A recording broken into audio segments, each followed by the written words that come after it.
requiring their employees to receive the COVID vaccine. In fact, just this weekend, 3 more airlines joined United Airlines.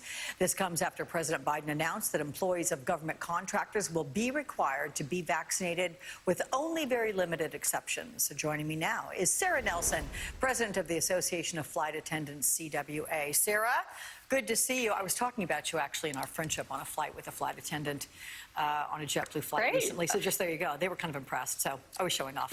Anyway, how does the union feel about these new mandates from American, Alaska Airlines, and JetBlue? Well, look, we have been receiving communications from our members that they really want these mandates. And they want this because they know what coronavirus has done to our lives. We've lost friends and flying partners. We have lost people who are close to us in our homes. Our jobs have been threatened. The only way that we're going to get back to any kind of freedom is if we can put this pandemic in the rearview mirror. And people are concerned about continuing to go to work as there's been the rise in the Delta variant. And we've also seen greater hospitalization of children. I've had members calling me and saying that they had neighbors whose 4-year-old child had just died. People are really concerned about this. And so they want to make sure that we are as safe as possible at work and that we're doing everything we can to put this behind us. Now, the union has the responsibility to negotiate with the companies for implementation, and we need to make sure that any accommodations that are in place are done in a fair way. We're doing all of that. But with each of these airlines, we have negotiated incentives. We have tried to narrow the list to make it as possible as for anyone to get the vaccine on their own volition.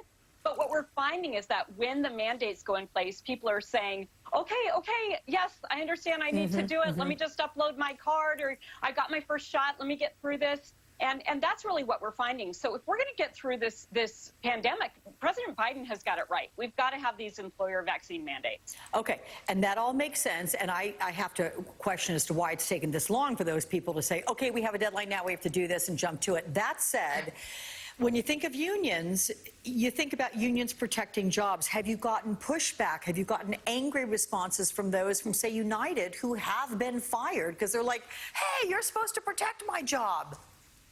So let's talk about United. The first thing that we did was we dealt with access, and we set up, worked with the airline to set up clinics, and we worked with the airline to push the governors to move the flight attendants up on priority lists. And then we said, you really need to create an incentive program so that people are incentivized to get this vaccine and also to report it to the airline. To narrow the list of the people that you need to still reach with education, information, and also very clear instruction that the vaccines have to happen. So when United put that vaccine mandate in place, the list really narrowed, and they also put in place an accommodation practice. We do not have one example of a documented case where those accommodations were denied. And as they have been handing out the termination letters, people have been racing to say, here's my card, you didn't get it, or I uploaded it, I swear it was there.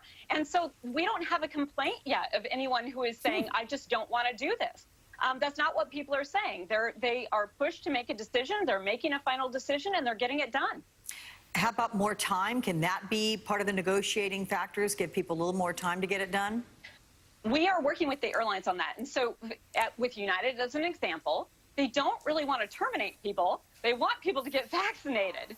And so they are working with the union where we can to make exceptions so that people can get that vaccination done and make sure that they're keeping their jobs. And so far, we're being successful on that.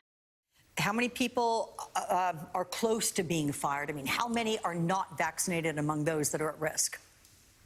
So the first night that those letters were sent out to just about 600 people across the entire airline, that list was cut in half overnight. Wow. And it has continued to dwindle each day. So now we're down to really a handful of people that we're still trying to work this out. And the smaller the list gets, the more that we can work directly with people on getting this done, or they can make the choice that they want to move on. But it's a very, very small group of people. Okay, so American, let's see, Alaska and JetBlue, do you anticipate they're going to see what's happened with United and that you may not have the numbers that you even had with United? They were, you know, the first one was always the bloodiest going through the fence, right? You know, it's interesting because once the airline made that decision, people really were not raising a lot of concerns about it. They wanted to know about the accommodations. There are people who have legitimate concerns around medical issues, and there are people who have sincerely held religious beliefs. And in those cases, the accommodations were made. And so people really wanted to know about that.